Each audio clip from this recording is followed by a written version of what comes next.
Hi everybody. It's been a few days, but it's been a hectic few days for me.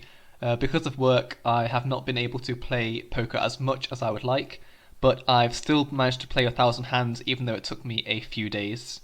For the first two videos, I played like 1,000 hands pretty much in a day, or maybe 2 days. But yeah, it's been hectic.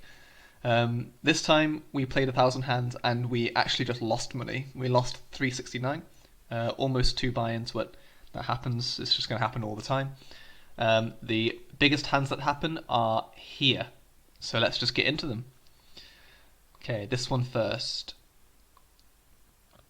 So we have Ace King in the small blind, face a limp and a raise, and we decide to make it this size.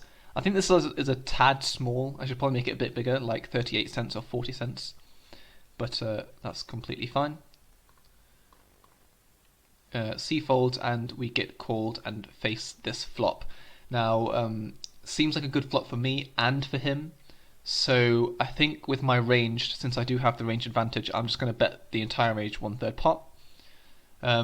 You could try a mixed strategy, but it just gets so complicated, and you can just extract the same amount of EV with your range just by betting a third, instead of having to try and split it into bets and checks. So just betting a third makes sense to me.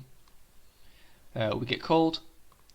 Turn a king, and this is actually pretty interesting because it helps me and it helps him. We lose to a lot of king queen, king jack, queen jack, those kinds of hands, but we are ahead of like king x flush draws, jack x flush draws, um, like other flush draws, like 8/7 of clubs. If he had like or 10/9 beats us with a straight, ace 10 beats us. He could have ace queen, which we beat. We beat ace jack, and there's just lots of things that can happen. It's quite a spicy run out. Because we've only got 152 left and the pot's already 118, I would think that we have to get the money in somehow, either by betting. Uh, the sizes are pretty interesting. You could bet like a third again, and then jam the river, or you could just jam right now. Honestly, I think I like jamming better. And the option I chose to get the money is actually just to check, and if he bets, to jam. Because if we check and he bets a flush draw and we jam, he kind of has to call, depending on his size, obviously. But we get the most value out of those that way, and we're just going to lose the max anyway. Versus like sets like fives, it's just going to happen. So I do actually opt for the check. He bets, and we jam as planned. And unfortunately, we actually run into ace 10 of spades. He played it completely fine, and we ended up running into the nuts there, unfortunately, with the redraw. Next hand, we run sevens. Open under the gun, get 3-bet, and I think we've got a pretty standard call here, so we call. Flopping bottom set's nice. We check our range to him. He bets pot, which is a good sign for us, and we decide to call.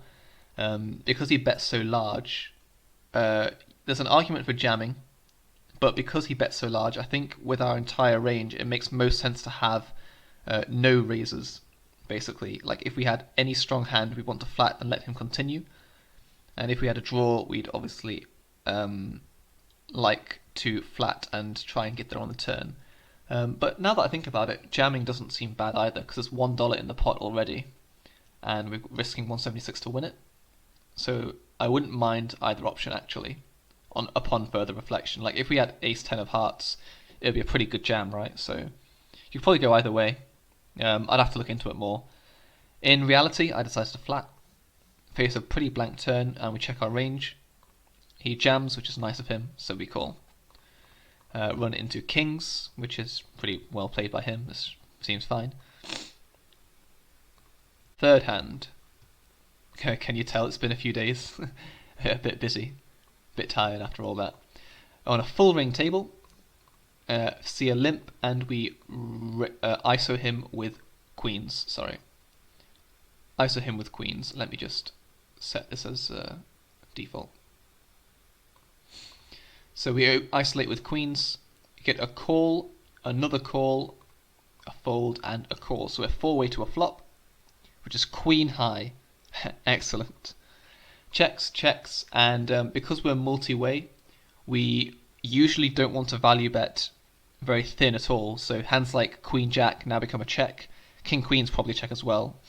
And that also means we pretty much have no bluffs. So because we're not doing very much betting at all, I think it makes sense to just check our range. So we check. He checks back, 9 turn, check, check, and now we have to start betting to try and build the pot. So we bet 2/3, get a call, and get a couple of folds. The 5 bricks off on the river, well, not really a brick because 6x gets there, but this player should not really have that many 6x to begin with. So, don't have to be afraid of it. I just shove and hope to get value from, like, lower sets and maybe a sticky 2-pair. Sticky top pair, I mean 2-pair seems a pretty good call anyway. And fortunately, we do get called by 10-9, which is a bit stationary, I guess, but considering he does have the 10, it blocks, Jack 10. So I guess it's a GTO blocker call, but it's fairly ambitious. Yeah. Anyway, that's a nice pot over to us. And the last hand was this one. Again, a full ring table. We open ace queen off, get min 3-bet from the button, and we happily call. No reason to 4-bet. We face a queen high flop, which is great. Check range because he technically has a stronger 3-bet range, although like when they min 3-bet, who really knows what they're doing? Like honestly. So because we're out of position, and I think we're likely up against a slightly stronger range, then we just check. He c-bets a half, and I don't think there's any point to raising, so we just call. 6 of clubs on the turn, we check, and he bets pot.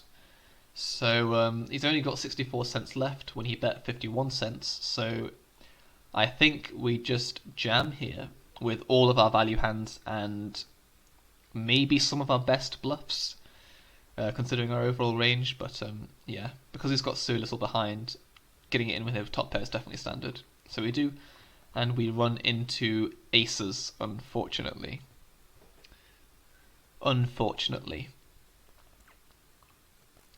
Anyway, we end up losing 369 as a result of all the hands that we played. If we look at the sessions, actually, it's kind of funny because at one point I played 5 hands in a session on the 17th, and that was because I sat down to play and realised it was my bedtime and I had to go to bed so I can be awake for work tomorrow. That was a sad time. Imagine sitting down at your table and then just loading up some PokerStars tables and then just closing them almost straight away. That was yeah, not very good. Anyway, if we look at our overall graph for so far, this is where the session started at around 2,500 hands here, and this is our addition. We are losing 369 there. So overall, we're still up a fair bit, still got a decent win rate that's probably a bit too high. But yeah, looking forward to the next 100 hands, and I hope to see you guys there. Goodbye.